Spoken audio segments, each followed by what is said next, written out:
পদ্য লেখার জোরে। মাহমুদুল হক। এক দেশে ছিলেন এক বাদশাহ। হাতি ঘোড়া সেপাই শাস্ত্রী কোনো কিছুরই তার অভাব ছিল না। বাদশাহর নাম শমশের আলী যান। কোনো এক সময় বাদশাহ খুব অসুবিধায় পড়লেন। তার নামের সঙ্গে মিলে যায় রাজ্যে এমন লোকের সংখ্যা নিতান্ত কম নয়।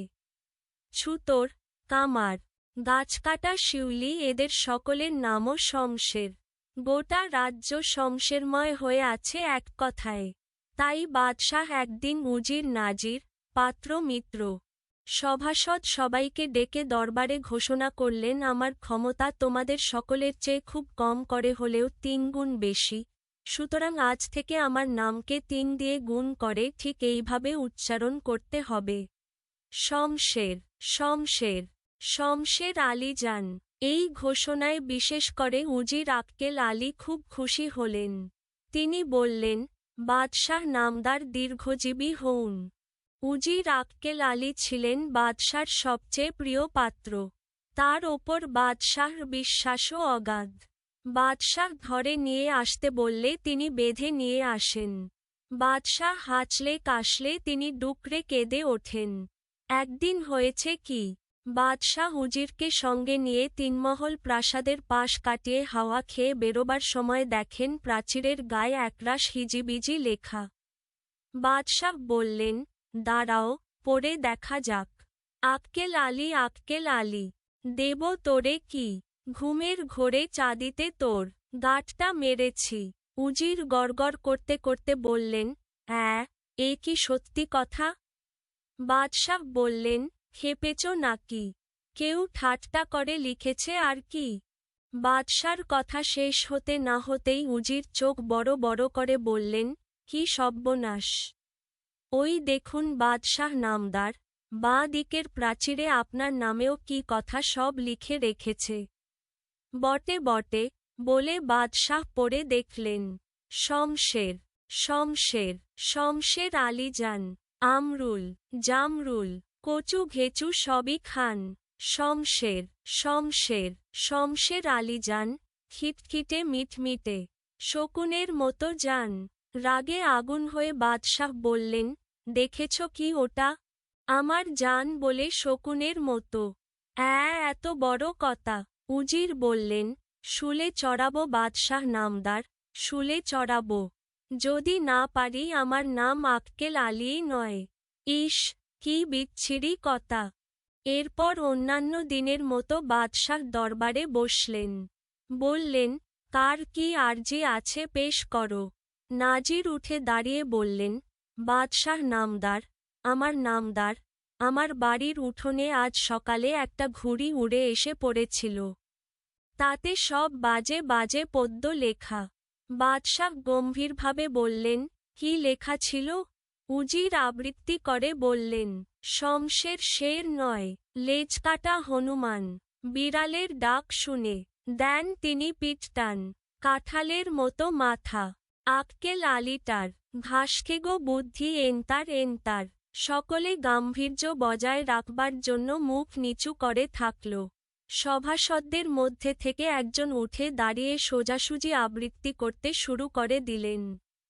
3 গুণ শমশের পেল্লায় ভুঁড়ি, 10 গুণ বোকামিতে দেয় হামাগুড়ি, খাদানেকো টাকমাথা আবলুস কাঠ, 20 গুণ লোভে টেকো ঘোরে মাঠ ঘাট। বাদশাহ ক্ষেপে উঠে বললেন, তার মানে, তোমরা সব পাল্লা দিচ্ছ নাকি? সভাসদ বললেন, বাদশাহ নামদার বেয়াদবি মাফ করবেন, আজ সকালে আমার বাড়ির সামনেও একটা ঘুড়ি এসে পড়ে, তাতে লেখা ছিল ওই সব। বাদশাহ বিরক্ত হয়ে সেদিনকার মতো দরবার ভেঙে দিলেন। পরদিন উজির দরবারের দিকে আসবার পথে দেখেন গাছের ডালে ঝুলছে রঙিন এবং বেশ বড় একটা ঘুড়ি। ঘুড়িটার ওপর রং দিয়ে তার মুখ খুব বিশ্রীভাবে আঁকা। আর তাতে লেখা, আক্কেল আলী উজির বটে, কুলোপানা কান, পেটের পিলে বাড়ছে কেবল, গোলায় বাড়ে ধান। উজির তক্ষুনি বাদশাহর কাছে ছুটলেন। বললেন, কাহাতক আর সহ্য করা যায় বাদশাহ নামদার, একটা বিহিত করতেই হবে। বাদশাহ বললেন, আজ থেকে রাজ্যময় আইন জারি করা গেল। ঘুড়ি ওড়ানো আর তৈরি করা দুটোই বন্ধ। যারা মানবে না তাদের হাত কেটে দেওয়া হবে। হাত। উজির বললেন, খাসা আইন হয়েছে বাদশাহ নামদার। এইবার বাছাধনেরা জব্দ হবে। পরদিন দেখা গেল শাহীমহলের সামনের ময়দানে রাজ্যের যত ছেলেপিলেরা শুকনো কলাপাতার তৈরি গোল গোল কি সব ঘুড়ির মতো ওড়াচ্ছে। বাদশাহ হাঁক পেড়ে বললেন, ধরো ওদের, হাত কেটে দাও ওদের সকলের। বাদশাহর হুকুমে ছেলেদের সবাইকে গরু বাঁধা করে ধরে আনা হল। বাদশাহ চিৎকার করে বললেন, তোমরা আমার হুকুম অমান্য করে ঘুড়ি উড়িয়েছ কেন? তাদের মধ্যে থেকে একজন চটপটে গোছের জবাব দিল, আমরা ঘুড়ি ওড়াইনি। ঘুড়ি তো চারকোনওয়ালা কাগজের তৈরি হয়। বাদশাহ বললেন, যা ওড়ে তাই ঘুড়ি। ছেলেটি খুব আশ্চর্য হয়ে বললে, তাহলে পাখি, তুলো, ধুলো, হাওয়ার জাহাজ সবই কি ঘুড়ি? পাখিদের উড়তে দিচ্ছেন কেন? ওদেরও বারণ করে দিন। বাদশাহ গর্জন করে বললেন, চোপ রও, ব্যাপারটা গণ্ডগোলের ঠেকেছে। ঠিক হায়, পণ্ডিত কই? পণ্ডিত এসে বললেন, বাদশাহ নামদার, বই তো অন্যরকম কথা বলে। যাহা ঘুরঘুর করে ওড়ে তাই ঘুড়ি।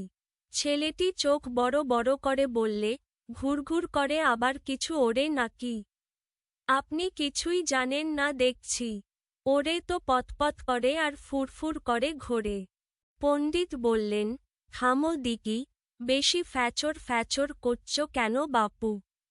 তা বাদশাহ নামদার একটু সময় লাগবে, বিষয়টি বিবেচনা করে দেখতে হবে কিনা। বাদশাহ বললেন, বেশি সময় দিতে পারবো না। এক্ষুনি নথিপত্তর হাতরে ডাকো, একটা বিহিত করতেই হবে। পণ্ডিত বললেন, এ কি আর গোলায় ধান জমানো বাদশাহ নামদার, এ হলো গিয়ে আপনার দশমুনে অভিধান ঘাটাঘাটির ব্যাপার। সময় দিতেই হবে। বাদশাহ একটা আঙুল তুলে দেখিয়ে বললেন, দিলাম 1 ঘণ্টা। চটপটে ছেলেটি পণ্ডিতকে বললে, চলুন আমরাও আপনাকে সাহায্য করব। পণ্ডিত বকবক করতে করতে ওদের সবাইকে নিয়ে নিজের ঘরের দিকে গেলেন। ঘরের ভিতর থেকে ধাক্কা দিয়ে গড়িয়ে গড়িয়ে বের করে নিয়ে এলেন 10 মুনে এক বান্ডিল। তারপর বিড়বিড় করে আঙুল গুনে বললেন, ক খ গ ঘ ঘ এ ঘুড়ি। সর্বনাশ করেছে। এই যে ব্যঞ্জন বনের 4 নম্বর, গোটা তারাটাই খুলতে হবে। ঘুড়ি শব্দ পাওয়া যাবে এক্কেবারে সেই গোড়ার দিকে। ছেলেরা সবাই বললে, আপনি বুড়ো মানুষ, টানা হ্যাচড়া আপনার শরীরে কুলোবে না। আপনি সামনের দিকটা ধরে থাকুন, আমরা সবাই মিলে বান্ডিলটা পিছনের দিকে গড়িয়ে নিয়ে যাচ্ছি, তাহলেই চট করে খোলা হয়ে যাবে। ছেলেরা সবাই একযোগে বান্ডিলটা ঠেলতে ঠেলতে গড়িয়ে পিছনের দিকে নিয়ে চলল। পণ্ডিত ধরে বসে রইলেন সামনের দিকটা। তারপর হলো কি, বান্ডিলটা ঠেলতে ঠেলতে ছেলেরা একসময়ে হাঁপিয়ে পড়ল। কেননা সেটা ছিল বিরাট, ওজনেও 10 মণের সমান। তাই না পেরে একসময় সবাই ছেড়ে দিল। এক পলকে সরসর করে সেটা আগের মতো আবার জড়িয়ে গিয়ে এক ধাক্কায় পণ্ডিতকে ছুড়ে দিলে সামনের সমুদ্রে। ছেলেরা সবাই তক্ষুনি বাদশাহ কাছে ছুটে গিয়ে নালিশ জানাল। বললে, বাদশাহ নামদার, দেখুন পণ্ডিতের কি কাণ্ড। আমাদের বললে তোদের নিয়েই যত অনর্থ, তোরাই অভিধান ঘেঁটে বের কর ঘুড়ি মানে কি। আমি ততক্ষণে একটু সাঁতরে আসি। তারপর তিনি সেই যে সাঁতরাতে গিয়েছেন এখন পর্যন্ত ফেরার নামটি নেই। বাদশাহ বললেন, যত সব বায়নাক্কা। আক্কেল আলী ডাকো দিকি কি ব্যাপার। উজির সাগর পাড়ে গিয়ে দেখেন পণ্ডিত রীতিমতো হাবুডুবু খাচ্ছেন। তিনি চেঁচিয়ে বললেন, এই বুঝি আপনার অভিধান ঘাটা? পণ্ডিত হাঁপাতে হাঁপাতে কোনো মতে পারে উঠে এসে বললেন, বুঝলেন কিনা, বিদ্যা হলো সমুদ্দুর। তাই একটু ঘেঁটে দেখছিলাম আর কি। উজির বললেন, তা পেলেন কিছু? পণ্ডিত বললেন, পেলাম আর কই। বুড়ো মানুষ, আপনাদের মতো দেহও নেই, ক্ষমতায়ও কুলালো না। ঘুড়ি শব্দটা একেবারে তলদেশে কি না। ওটা খুঁজে আনা যার তার কমও নয়। উজির কি যেন ভাবলেন। তার মনে হল বাদশার জন্যে তিনি কি না করতে পারেন। বিদ্যাসমুদ্রের তলদেশ থেকে ঘুড়ি শব্দের অর্থ খুঁজে আনা তো সহজ কাজ, বরং বাহাদুরি দেখানোর এই এক সুযোগ। বাদশাহ নিশ্চয়ই খুব খুশি হবেন। তিনি বললেন, কোথায় দেখিয়ে দিন। পণ্ডিত বললেন, মাঝিদের বলুন, ওরা মাঝখানে গিয়ে ঠিক জায়গা মতোই ঝুপ করে নামিয়ে দেবে। উজির বললেন, ঠিক হ্যায়। জেলে নৌকার মাঝিরা তাদের ডিঙ্গিতে করে সমুদ্রের একেবারে মাঝখানে গিয়ে চ্যাংদোলা করে উজির আক্কেল আলীকে ঝুপ করে ছেড়ে দিল। উজির আক্কেল আলী সেই যে সমুদ্রের তলদেশে ঘুড়ির অর্থ আনতে গেলেন আর ফিরলেন না। ছেলেরা দল বেঁধে শাহীমহলের ময়দানে ঘুড়ি ওড়াতে ওড়াতে সুর ধরল। উজির গেলেন রসাতলে, বাদশাহ গেলেন ঘরে, নিজের পায়ে কুড়ুল মেরে, মাথা ঠুকে মোড়ে। ঢ্যাম কুরকুর, ঢ্যাম কুরকুর, তা ধিন ধিন তা ধিন, পদ্য লেখার জোরেই কেবল এলো সুখের দিন। লেখক পরিচিতি। মাহমুদুল হকের জন্ম ১৯৪০ খ্রিস্টাব্দে ভারতের পশ্চিমবঙ্গের বারাসাতে। ১৯৪৭ খ্রিস্টাব্দে দেশভাগের পর পরিবারের সঙ্গে ঢাকায় চলে আসেন। তিনি যখন সপ্তম শ্রেণীর ছাত্র তখন রেড হার্নেড নামে একটি রহস্য উপন্যাস লিখে সাহিত্যে প্রবেশ করেন। পরবর্তীকালে ছোট গল্প ও উপন্যাসে কৃতিত্বের স্বাক্ষর রাখেন। তার লেখালেখির বিষয় দেশভাগ ও মুক্তিযুদ্ধ। অনুর পাঠশালা, জীবন আমার বোন, কালো বরফ প্রভৃতি তার উপন্যাস। চিৎকুর কাবুক তার কিশোর রচনা। সাহিত্যে বিশেষ অবদানের জন্য মাহমুদুল হক বাংলা একাডেমি পুরস্কারে ভূষিত হন। তিনি ২০০৮ খ্রিস্টাব্দে মৃত্যুবরণ করেন। পাঠ পরিচিতি ও মূলভাব। শমশের আলীজান নামে এক বাদশাহ ছিলেন। দেশের আরও লোকের সঙ্গে নাম মিলে যাওয়ায় নিজের নামটিকে ৩ গুণ করে দিলেন তিনি। এতে বেজায় খুশি তার মোসাহেব উজির আক্কেল আলী। এরই মধ্যে বাদশাহ ও উজিরকে নিয়ে কারা যেন বিদ্রূপময় ভাষায় পদ্য লেখা শুরু করে। এতে বেশ ক্ষুব্ধ হন বাদশাহ ও উজির। এরপর দেখা গেল ঘুড়িতেও কারা যেন পদ্য লিখে রেখেছে। রাজা ঘুড়ি তৈরি ও ওড়ানো নিষিদ্ধ ঘোষণা করলেন। ছেলেরা তখন কলাপাতা গোল গোল করে কেটে বাতাসে ওড়ানো শুরু করল। তাতেও বাদশাহ আপত্তি করাই চটপটে এক ছেলে প্রতিবাদ করে বলল, এটা তো ঘুড়ি নয়, কলাপাতা মাত্র। বাদশাহ বললেন, যা ওড়ে তাই ঘুড়ি। এবার ছেলেটি পাল্টা প্রশ্ন করে, তাহলে পাখি, ধুলো, উড়োজাহাজ এসবও ঘুড়ি, কিন্তু সেসব উড়তে নিষেধ করছেন না কেন? বাদশাহ পড়ে গেলেন মুশকিলে। তাই ঘুড়ি বলতে আসলে কি বোঝায় তা অনুসন্ধানের দায়িত্ব দেওয়া হল পণ্ডিতকে। ছেলেদের কৌশলে পণ্ডিত পড়ল গিয়ে সমুদ্রে। আর বাদশাহকে খুশি করার জন্য সকল কাজের কাজী আক্কেল আলীও ঘুড়ির অর্থ খুঁজতে বিদ্যাসমুদ্রে ঝাঁপ দিল, সেই যে ডুবল আর ভাসল না। ছেলেরা আবার আকাশে ঘুড়ি ওড়াবার সুযোগ পেল। সেটা সম্ভব হল পদ্য লেখার জোরেই। হাস্যরসের মাধ্যমে এই গল্পে দুষ্টলোকের স্বাভাবিক পতন এবং সাধারণ মানুষের অধিকার ও জয়ে তুলে ধরা হয়েছে। শব্দার্থ ও টিকা। শান্ত্রী, প্রহরী, রক্ষী। যে পাহারা দেয়। উজির, মন্ত্রী। নাজির, আদালতের কর্মচারী। পাত্র মিত্র, রাজসভার উজির বা মন্ত্রী। সভাসদ, রাজ দরবারের লোক। সভায় যোগদানকারী ব্যক্তি।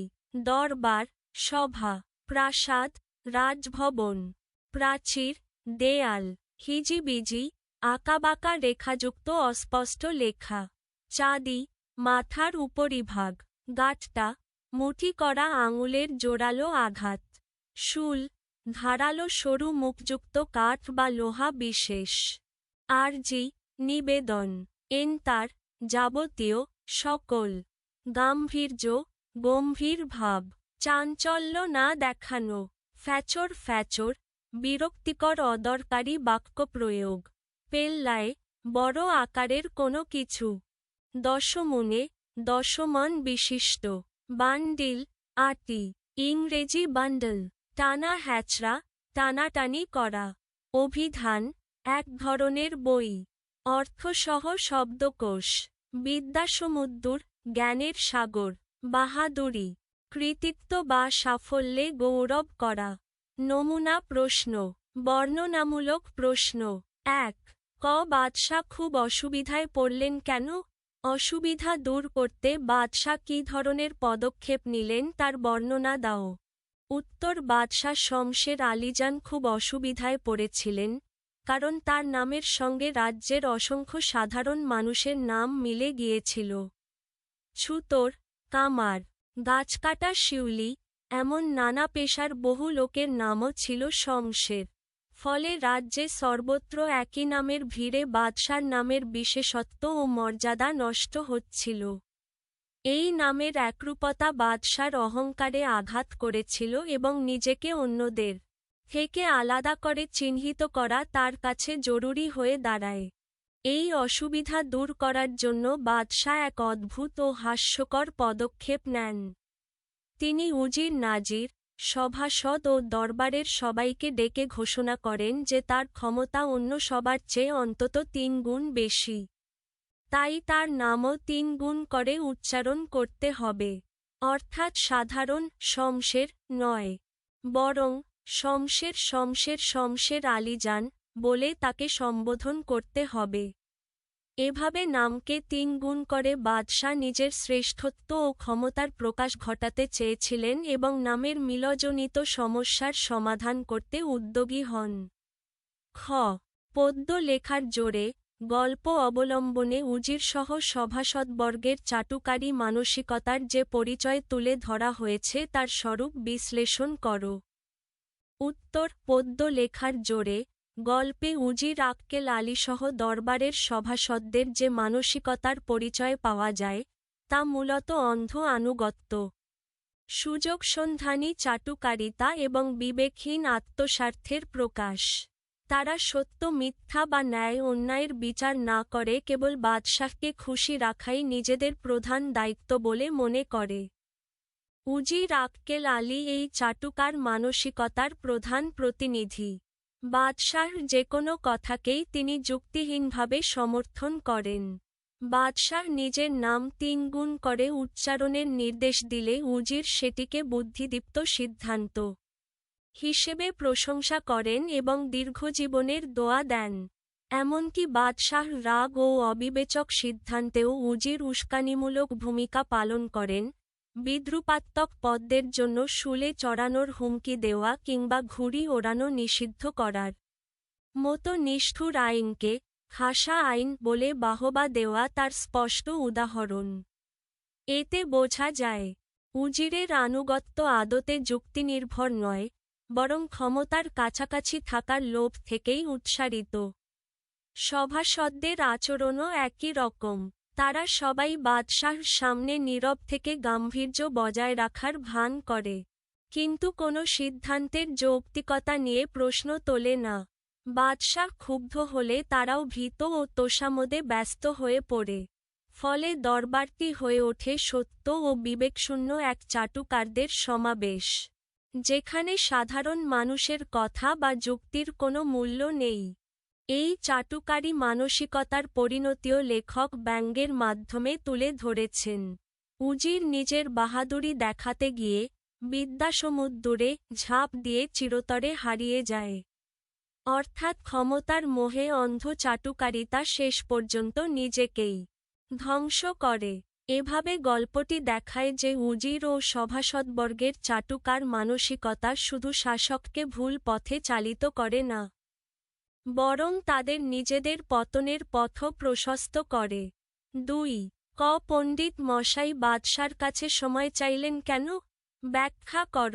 উত্তর: পণ্ডিত মশাই বাদশার কাছে সময় চেয়েছিলেন কারণ ঘুড়ি বলতে আসলে কি বোঝায়, এই প্রশ্নের সঠিক ও গ্রহণযোগ্য উত্তর দেওয়া তাৎক্ষণিকভাবে সম্ভব ছিল না।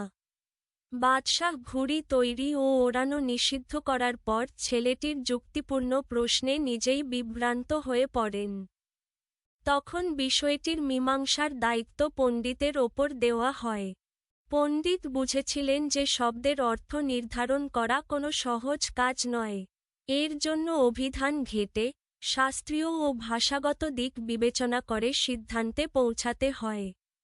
তিনি স্পষ্টই বলেন, এটি গোলায় ধান জমানোর মতো সহজ ব্যাপার নয়, বরং বিদ্যাসমুদ্র ঘাটার বিষয়, যেখানে সময় দেওয়া জরুরি। তাই সঠিক অর্থ বের করে বাদশাহকে জানাতে এবং ভুল সিদ্ধান্ত থেকে রাজ্যকে রক্ষা করতে তিনি সময় প্রার্থনা করেন। খ. পদ্য লেখার জোরে গল্পে হাস্যরসের মাধ্যমে দুষ্টলোকের পতন ও সাধারণত মানুষের অধিকার আদায়ের কথা তুলে ধরা হয়েছে। কথাটির যথার্থতা নিরূপণ করো।